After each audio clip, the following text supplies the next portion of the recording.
Hello दोस्तों, आज हम पुनः कक्षा 10 के विज्ञान का जो हमारा चैप्टर 1 चल रहा था, जिसमें हमने भाग 1 में पढ़ा कि रासायनिक अभिक्रिया एवं रासायनिक समीकरण क्या होता है, और भाग 2 में हमने पढ़ा कि अभिकारक और उत्पाद क्या होता है। आज भाग 3 में पढ़ेंगे रासायनिक प्रकार। तो दोस्तों, रासायनिक अभिक्रिया के बारे में अच्छी जानकारी प्राप्त करने के लिए आप वीडियो के अंत तक बने रहिएगा, ताकि जो रासायनिक अभिक्रिया का प्रकार है, यह टॉपिक आपका अच्छे से क्लियर हो जाए। अब दोस्तों, हम देरी ना करते हुए सीधे अपने टॉपिक की तरफ बढ़ते हैं। हमारा टॉपिक है रासायनिक अभिक्रिया के प्रकार। दोस्तों, रासायनिक अभिक्रिया के कई प्रकार हैं, जिसमें आज हम संयोजन और वियोजन अभिक्रिया के बारे में पढ़ेंगे। पहला आता है हमारा संयोजन अभिक्रिया। पहला हमारा क्या है? संयोजन अभिक्रिया। संयोजन मतलब होता है जुड़ना, यानी संयोजन अभिक्रिया में जब दो या दो से अधिक अभिकारक जुड़ें और उससे हमें केवल एक ही उत्पाद मिले, तो उसे संयोजन अभिक्रिया कहते हैं। हमने परिभाषा लिखी है, जो कि है कि ऐसी अभिक्रिया जिसमें दो या दो से अधिक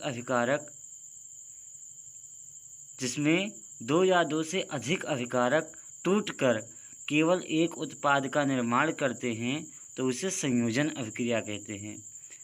ऐसी अभिक्रिया जिसमें दो या दो से अधिक अभिकारक टूटकर केवल एक उत्पाद का निर्माण करते हैं, तो उसे संयोजन अभिक्रिया कहते हैं।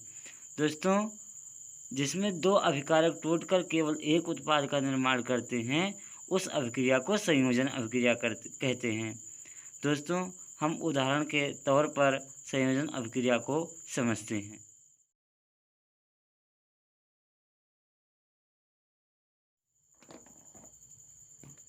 हमने क्या ले लिया? कोयले का जलना। तो दोस्तों, कोयला एक कार्बन है। कोयला क्या है? कोयला एक कार्बन है।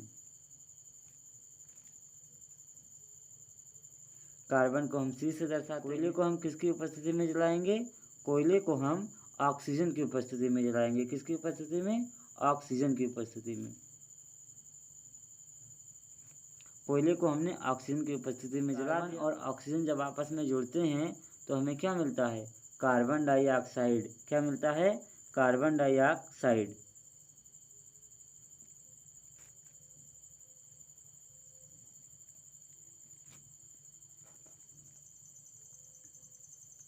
दोस्तों, हमने उदाहरण के तौर पर लिया कोयले का जलना, यानी कोयला क्या है? कोयला एक कार्बन है, और इस कोयले को हमने ऑक्सीजन की उपस्थिति में जलाया। तो जब हमने कोयले को ऑक्सीजन की उपस्थिति में जलाया, तो हमें केवल एक ही उत्पाद प्राप्त हुआ। वो क्या हुआ? Carbon dioxide. यानी दो अभिकारक टूटकर केवल एक ही उत्पाद का निर्माण करते हैं। दोस्तों, अब हम एक उदाहरण और देख लेते हैं। जैसे जल का निर्माण। जल के निर्माण में हमें जल का सूत्र क्या होता है? H2O। यानी जल को बनाने के लिए हमें क्या चाहिए? हाइड्रोजन गैस और ऑक्सीजन। दो या दो से अधिक अभिकारक टूटकर केवल एक ही उत्पाद का निर्माण करें, तो उसे संयोजन अभिक्रिया कहते हैं। अब दोस्तों, हम वियोजन अभिक्रिया की तरफ बढ़ते हैं। दोस्तों, वियोजन मतलब क्या होता है? वियोजन मतलब होता है टूटना। वियोजन मतलब क्या होता है? दोस्तों, वियोजन अभिक्रिया की परिभाषा है कि ऐसी अभिक्रिया जिसमें एक अभिकारक टूटकर दो या दो से अधिक उत्पाद का निर्माण कर लें, दो या दो से अधिक उत्पाद का निर्माण कर लें, तो उसे वियोजन अभिक्रिया कहते हैं। यानी जो संयोजन अभिक्रिया है, ये वियोजन अभिक्रिया के विपरीत है। संयोजन अभिक्रिया वियोजन अभिक्रिया के विपरीत है। संयोजन अभिक्रिया में दो अभिकारक टूटकर केवल एक उत्पाद का निर्माण करते हैं, और वियोजन अभिक्रिया में एक अभिकारक टूटकर दो या दो से अधिक उत्पाद का निर्माण करते हैं। अब दोस्तों हम उदाहरण के तौर पर देखते हैं। जैसे हम ले लेते हैं कार्बन डाइऑक्साइड। अब दोस्तों, जब हम कार्बन डाइऑक्साइड को तोड़ेंगे, तो कार्बन डाइऑक्साइड दो चीज़ों से मिलकर बना है, एक कार्बन और दूसरा ऑक्सीजन। तो यानी कि जो ये कार्बन है, ये कार्बन अलग हो गया और ऑक्सीजन अलग हो गया। यानी कि एक अभिकारक से कितने उत्पाद का निर्माण हुआ? 2 उत्पाद का। यानी जब एक अभिकारक टूटकर 2 या 2 से अधिक उत्पाद का निर्माण करते हैं तो उसे वियोजन अभिक्रिया कहते हैं।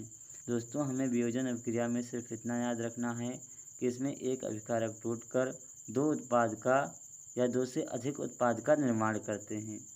अब दोस्तों, मुझे जहाँ तक लगता है कि आपको संयोजन और वियोजन अभिक्रिया की जो डेफिनेशन है ये अच्छे से क्लियर हो गई होगी। दोस्तों, अब हम अगले वीडियो में ऊष्माक्षेपी अभिक्रिया और ऊष्माशोषी अभिक्रिया के बारे में पढ़ेंगे। दोस्तों, यहाँ तक यदि आपको कहीं कोई समस्या हो तो आप अपनी समस्या को कमेंट बॉक्स में हमसे शेयर कीजिएगा।